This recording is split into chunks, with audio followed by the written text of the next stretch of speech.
This is Dr. Bradley Nelson. Welcome to our Newsmaker interview today.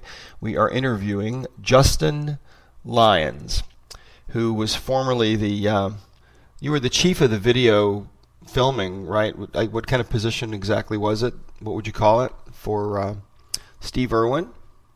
Well, essentially I was the producer, but on documentaries, as you know, they're very small crews, so you have to multitask. So in addition to being the producer of the shows, I was also often the cameraman, particularly the underwater cameraman and the sound recordist.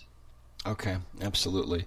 Well, and so Justin, you and I really connected up because of Fraser Bailey, and Fraser had contacted me, I guess, a couple of years ago, and we actually, I came down to San Diego. We did some filming for a documentary, and that documentary never really quite worked out. But then Fraser contacted me again, and so I first met you when you guys came up to Salt Lake, and we filmed for the Emotion documentary, and that was really great, and it was great to meet you. So, Justin, why don't you share a little bit of your story? Let's go back to the work that you were doing with Steve Irwin back then, and maybe you can kind of tell our listeners how all of this came about and how you and I came to be connected.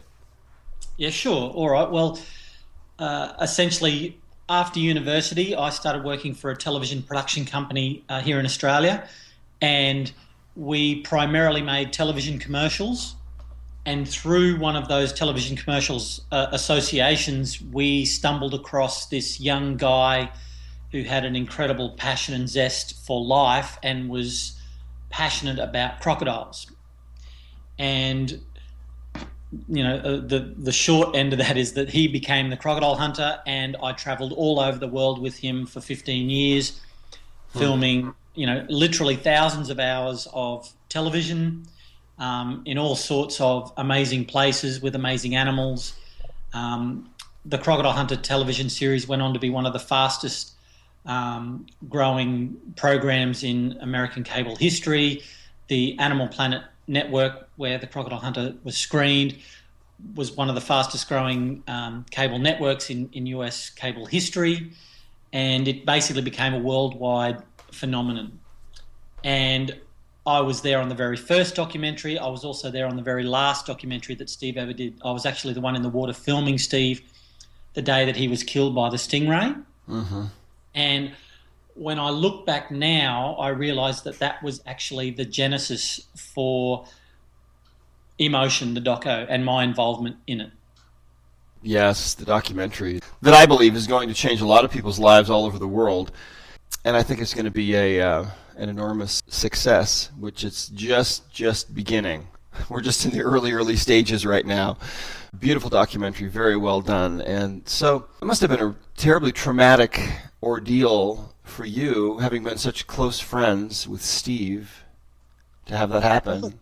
Yes, absolutely it was. Look, he and I were more than obviously workmates. I mean, we were almost living in each other's pockets for 15 years. We Right. traveled the world together, and when you travel a lot, you know that you sort of learn almost everything about someone. You're in airports or on planes together, and filming also in potentially very dangerous situations. I had to put a lot of my trust in Steve. I actually trusted him implicitly, and he also had a lot of trust in my ability. And pretty much a lot of the docos that we did were just literally him and me. And so we had, particularly special bond. And when he was killed, I mean, it was incredibly traumatic, and it could have been me just as easily. I was interacting with that Stingray exactly the same way he was on that day, and so it was a tragic accident, and it could have been either one of us. But it was, I had to really take stock there. The star of our show and my friend was dead, and Yeah. and the way that he died was actually incredibly traumatic as well. It was almost like a horror scene. It was quite graphic, and we tried to resuscitate him, give him CPR for sort of 2 hours, and it was all very, very horrible.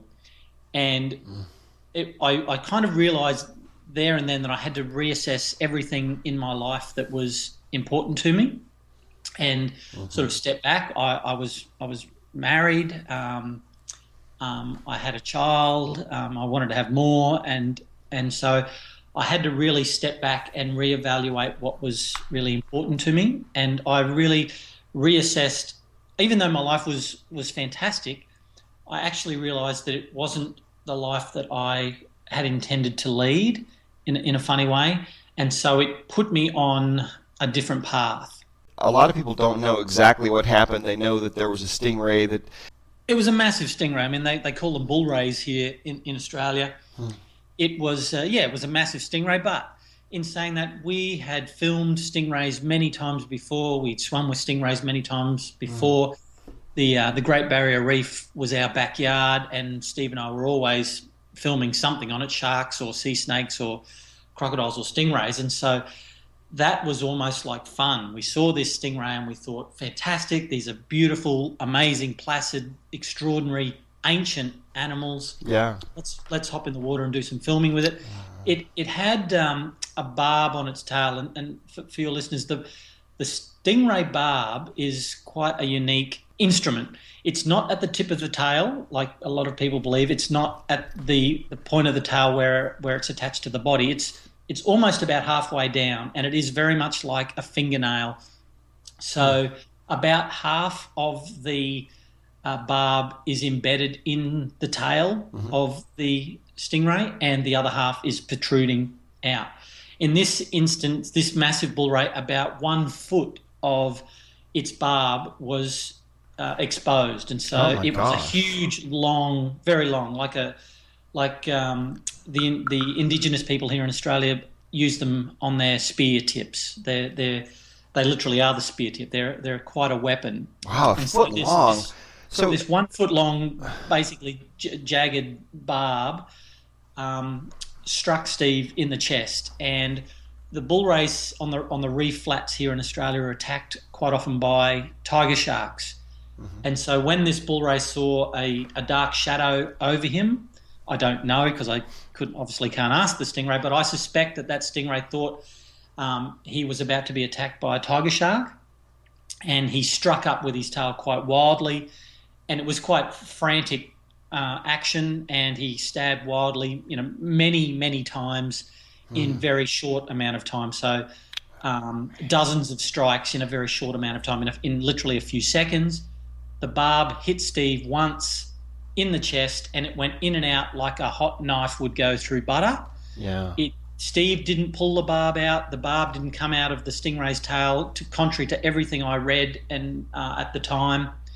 It is still attached in that stingray's tail to this day. Probably that stingray's probably 60 to 100 years old, and it was just a freak accident. That stingray did something that was very instinctive, and it was just a freak that it actually went between Steve's ribs and pierced his heart. And even if we had been right beside the best hospital facility in the world, we probably wouldn't have saved him. We were 2 hours from the closest point where we could land a helicopter with an ambulance helicopter with medical crew on board. 2 hours away. Yep. Oh boy. Wow. So the end result of this for your life was that here you are, you're traumatized. The work that you've been doing for 15 years suddenly is over. There's no replacement for Steve, right? There wasn't anybody else on the crew that could suddenly just step in. I don't think there's anyone on the planet that could step into Steve's shoes. Right. So what happened next for you? Well, I mean, there certainly was, I guess, a mourning period, and then there was also a reevaluation of the business. I mean, obviously, the Crocodile Hunter had been sort of one of the top rating shows on Animal Planet and Discovery for a number of years, and that literally stopped, obviously, overnight. And so the business, my whole world, pretty much changed overnight. And so I not only did I have to sort of look at how I would deal with that traumatic event emotionally, I had to look at how I was going to, everything, make a living, pay my mortgage, support my family. And so there was a reassessing of everything that I was involved in. And so that was quite a process. I was very lucky that I had a lot of people around me who were very, very supportive, family and friends, and also you mentioned Fraser, the director of the film, my business partner earlier. He also was incredibly supportive in showing me ways to, I guess, look at that trauma and make sure that I didn't bottle it up. Mm-hmm. And so I guess that was kind of a whole new journey. It opened my eyes to other possibilities. The combination of all of those things, my having to deal with the trauma of my friend dying right in front of me, and all of the things that went along with that. I had to explain exactly what happened to his wife Terry. I had to explain what happened to my wife and say, well, look, it could have been me. I realised that my business was pretty much going to have to certainly change. Don't want to say it ended, but that part of my business life certainly ended when Steve died, and it took quite a few months to realise that everything that I'd done for the last 15 years, my life was never going to be the same again. Mm-hmm. So it was a major reevaluation. Hopefully you got this earlier. I did have a great support group around me, and my association with my business partner Fraser Bailey, who, basically started reading his first Wayne Dyer and Deepak Chopra books when he was 14. He was much more informed about emotional healing techniques, mm-hmm. and he exposed me to these, and I realised that I had a great story to tell, and my passion is as a filmmaker is telling stories. Right. And that was really how Fraser and I were set on that path. It's like, well, look, I had this incredibly traumatic experience in my life, and it possibly could have had a very profound effect on my physical being, my physical health. Fingers crossed. Thankfully, that hasn't taken place, and I actually am in a really fabulous place, and I only have the fondest memories of my time with Steve. But I like to think that I'm not emotionally traumatized by what happened.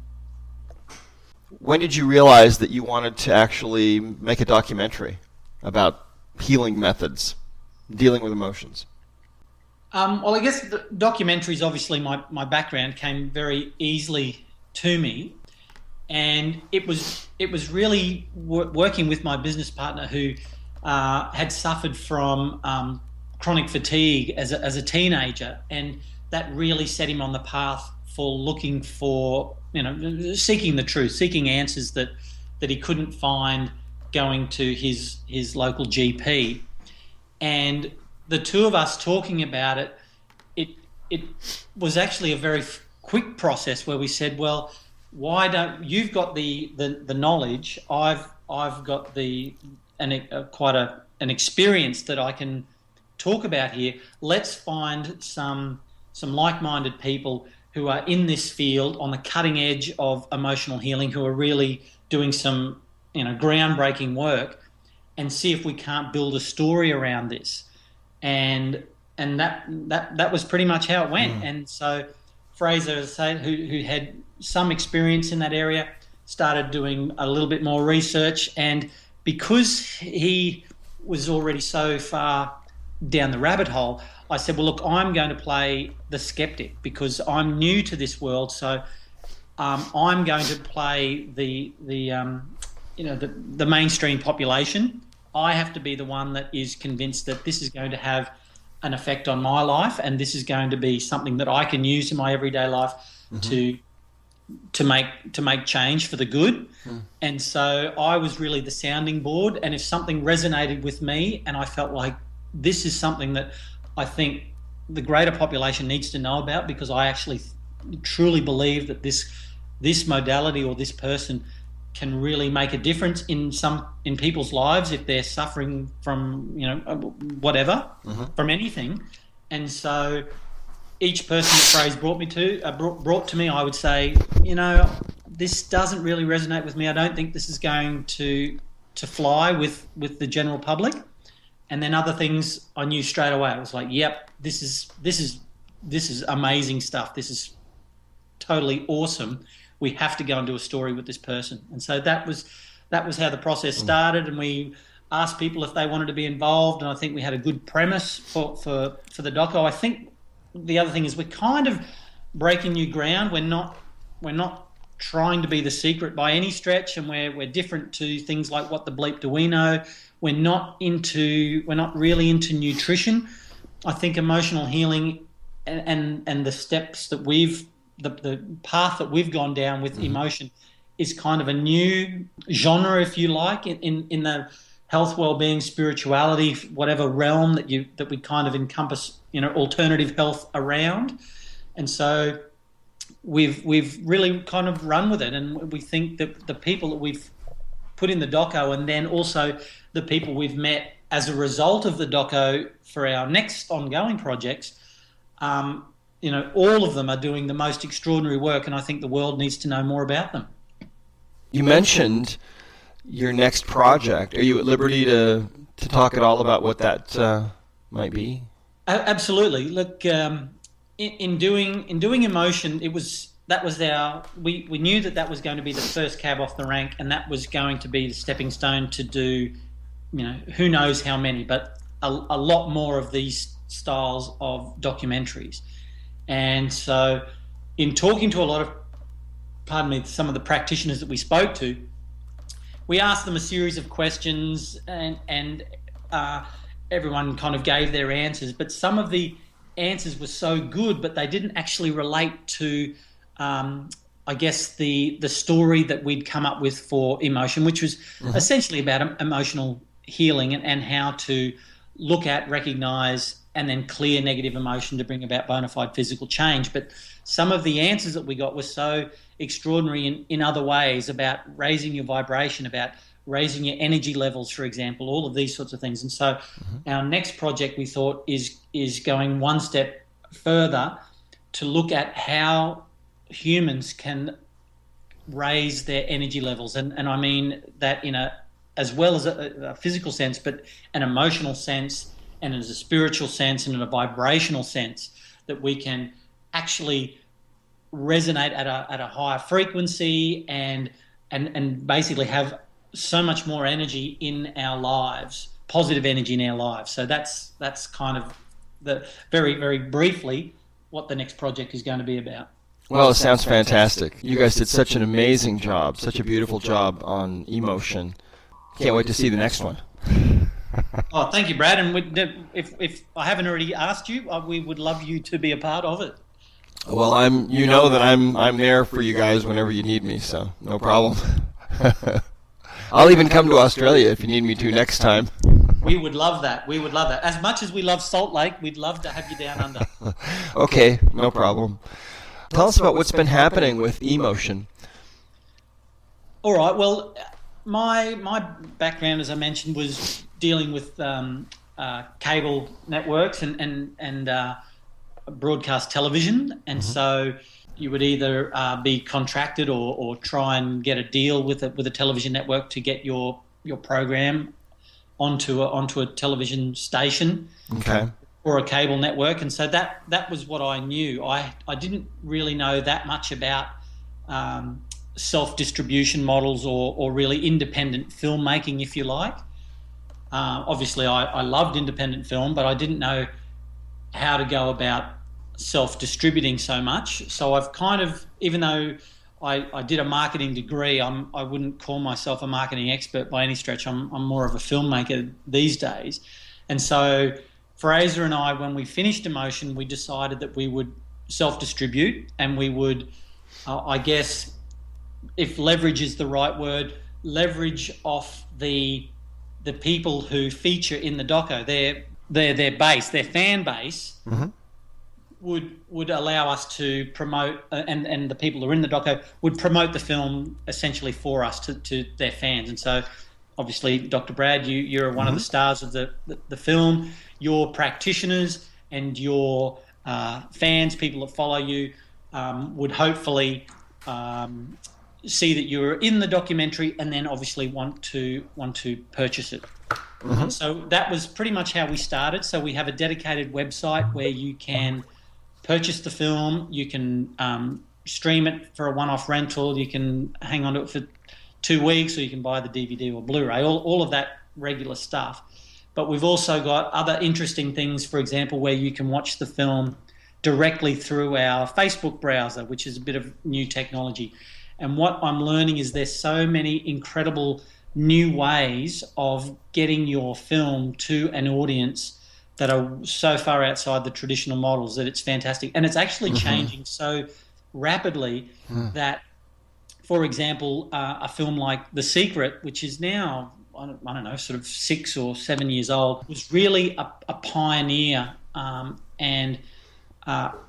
this kind of technology. But things have moved so far and so fast since then that that we can't even look at how that was distributed as a model for how we want to distribute our films, because you basically, what happened back then wouldn't happen now. So no, it's a different world. It is a totally different world. So, I mean, yes, we're certainly using social media, and our film is growing day by day. I think we're probably still at the foothills of the mountain, but it's certainly growing exponentially every day, and more people. And the great thing about, I guess, the alternate health, which sounds cliched, I know, but movement, is that that audience is a very passionate audience. It actually is a lifestyle, and they're highly motivated. And if they see something that they think will have a positive impact on their life, they're prepared to pay a premium for it. And obviously, making a documentary is an expensive exercise. Fraser and I funded this entire project ourselves, and we certainly didn't do it for money, but we certainly want as many people to watch it. And if we can be financially rewarded so we can make our next project, then that's as much as we can hope for. We also have an affiliate program. I didn't really understand what an affiliate program was when we first started marketing the film. An affiliate to me was like an affiliate network that buys programming, which many people in the States would know. There are lots of affiliate networks in the States that play the same shows that are on NBC, for example. But an affiliate program that I have learnt is that like-minded people, if they sell your product, in our case, our film Emotion, then they are financially rewarded for that through a program. And so we've got one of those up and running, and we're having all sorts of fabulous people. A lot of them are sometimes practitioners of the people that star in the documentary, and they are rewarded for all of the sales that they generate financially. And so it's a real win-win situation. So there's been lots of that. I've done a little bit of press and I guess blog interviews exactly like this. And the good thing about our doco is we're finding that it's more, I guess, even though it's entertaining, it's reference material, and people can go back and watch it again and again and again. And every time, our feedback is every time someone watches it, they're getting something new from it, because there's a lot to take in. There is a lot of different modalities, and as you've said, not every modality works for everyone. If there was, we'd all be doing it already. So there's something, but I can rest assured there is something in the doco for everyone. And I love the fact that when we get feedback through Facebook, etc., people say, "Oh, I really loved Dr. Brad," or "I really loved Dr. Joe Dispenza," or "I really loved Don Tolman." And I love the fact that different people resonate with the audience, and that's fantastic. And so if they want to know more about you, then they can go to your website and they can have an emotion code healing session with you. So that's fantastic. Or if they want to find out more, if Don Tolman really appealed to them, they can go to Don's site and they can buy his books, and when he's next doing a lecture, they can go and see him. So, and then that generates more word of mouth, roll over, and that's pretty much how it's growing. All of those things combined are helping it to grow exponentially. Is currently being translated, and this may seem a little obscure, but it's being translated into Dutch first, and then it will be translated into Spanish second. And the reason that we've done Dutch first is that one of the stars of the doco is a fellow called Rob van Overbrooken. Yes. Rob is an absolute legend. He has done some amazing work with cancer sufferers. Mm-hmm. He's written a couple of amazing books that your audience would absolutely love, and he's doing some extraordinary, groundbreaking work. I can't believe more people in the States don't know about him, and hopefully they will. And he's got a huge following, and he's also an incredibly proactive fellow. And so he said to me, look, what if I translate the film into Dutch for you? And I said, Rob, yes, please, absolutely. And so that's why that's happened first. But we've had so many requests for it to be translated into Spanish and into German, which will probably be the next one, and then and so on and so forth. So the Spanish will come, and I hope that certainly before the end of the year, there'll be a Spanish version of Emotion. Fantastic. Well, keep us posted, because as soon as you do, we have people that want it. That's fantastic. The website, the film is called E-Motion, and I guess the genesis for that name was that emotion essentially means energy movement, and that's all of your listeners, if they know your work, would know that is exactly what is behind emotional healing, I guess. Great name. Yeah, and so we also like the E. It's a lovely shape. It's quite symbolic, and so the energy movement thing we thought was really lovely, and the fact that obviously emotion is an emotive word. I mean, people, when you hear that word, you almost stop and think about it. So that was how we came up with the name. E-motionthemovie.com. So www.e-motionthemovie.com. Okay. And that's where you can do it. If any of your listeners or practitioners who don't already know about it through Healer's Library, for example, they can sign up on our website to be affiliates, and they can have the music, the movie available as a digital stream, either on their website or their Facebook page, and they're financially rewarded for any sales that they generate. In fact, it's 25% of the sales go to our affiliates. Great. And